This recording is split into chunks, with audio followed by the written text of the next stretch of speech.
Coming up on Mountain News at 5:30, when we first met them, their home had been damaged by July's flood, but today we will show you their renovated home. And she was one of more than 150 people killed in South Korea over the weekend. Now, a community mourns the loss of a University of Kentucky nursing student. Plus, watching Pinpoint Doppler as the kiddos head out for trick-or-treat. The latest on what they need to be prepared for coming up as Mountain News at 5:30 starts now. Dedicated to Southern and Eastern Kentucky, this is WYMT Mountain News at 5:30. Good evening, I'm Steve Hensley. Earlier this month, we told you the story of a Knott County couple that's been married 63 years and survived the flood together as their home was heavily damaged. We have good news tonight. They have moved back into their home. WYMT's Chandler Wilcox caught up with Daniel and Ruby Jacobs to learn about their next chapter. They called it a celebration of hard work, a grand opening, if you will, as Daniel and Ruby Jacobs are moving back into their home. And we're as happy as we can be. We don't have a lot, but you know, we've got our lives and we got God.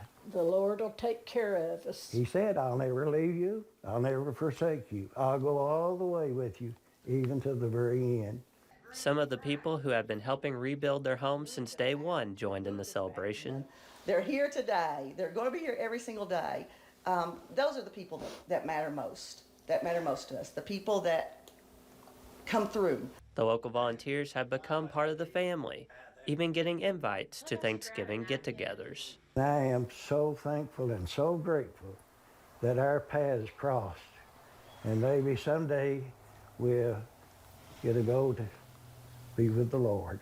And make no mistake, the love is mutual. I really mean it when I say these people have become my family. I love each and every one of you all. They now have running water and even some valuables that survived the flood. But what matters most to Daniel and Ruby is that they have each other. We both realized, we thought we loved each other as good as you could, but when we were in that flood water, you start thinking how much you do love him. While they still have valuables to move back into their home, they plan to settle in Pippa Passes for good on Thursday. In Knott County, Chandler Wilcox, WYMT Mountain News. Wonderful update. Daniel and Ruby are still hoping to get more relief from FEMA. They've received around $10,000 so far, but most of their rebuilding efforts have been paid for using their own money. Continuing to watch overcast throughout the region tonight as we get closer and closer to the beginning of trick-or-treating in many spots.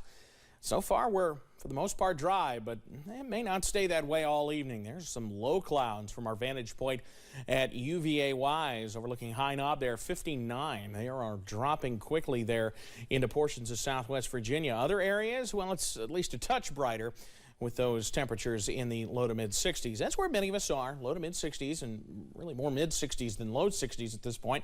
And we'll continue to see some rather mild conditions through the evening. You see a few showers trying to get going across central Kentucky, trying to cross into our western communities. We'll see if those make it, but I wouldn't rule it out completely as we head through tonight. Through trick-or-treating hours, 64 at 6. By the time trick-or-treat's over, closer to 10 o'clock, or really in between, but closer to 10 o'clock, we're still in the 60s. So we will likely see some milder air while trick-or-treating, and we don't get into the 50s until the overnight. Now, details on when we could see a warm-up, but a couple more showers. That information is on the way in a few minutes. Steve? Evan, thanks. Dozens of events have been canceled in South Korea after a Halloween celebration turned deadly over the weekend. Among the victims who died Saturday was UK nursing student Ann Gieske. She was a Northern Kentucky native studying abroad in South Korea this semester. Dr. Janie Heath is the dean of the College of Nursing and said Gieske had just been accepted to join the school in the spring. She was a stellar, outstanding academic performer. She had everything that we were looking for in our nursing profession. She was the total package.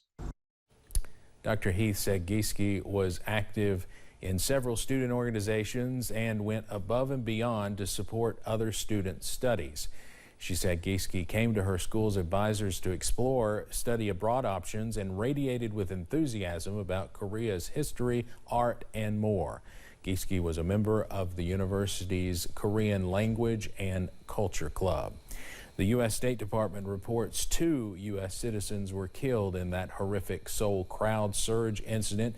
The other is Stephen Blessey of Marietta, Georgia, a junior at Kennesaw State University. At least 155 people died in all at the Halloween event Saturday night. The State Department said 3 U.S. citizens were among those who were hurt. Yesterday, President Biden said that he and the First Lady are, quote, devastated to learn that at least 2 Americans are among so many who lost their lives in Seoul. He added, quote, our hearts go out to their loved ones in this time of grief.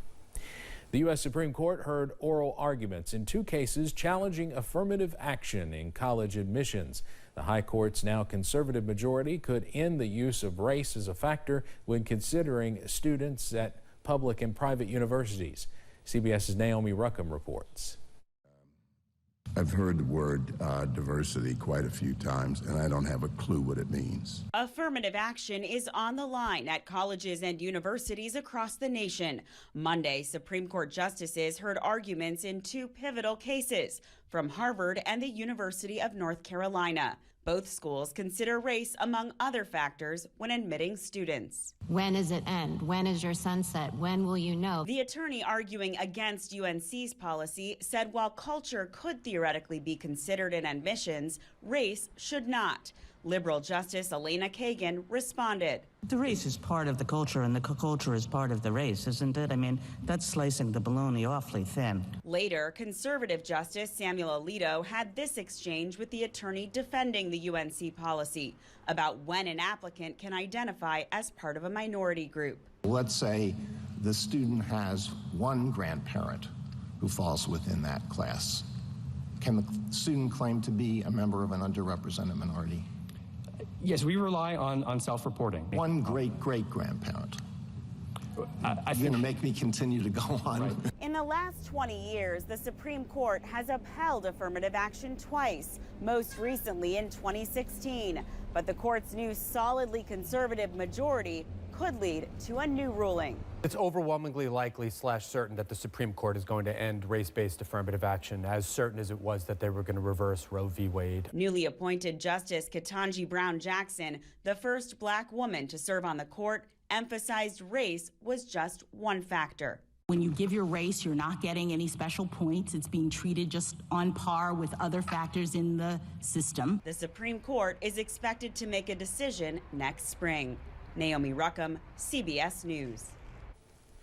9 states already prohibit any consideration of race in admissions to public colleges and universities.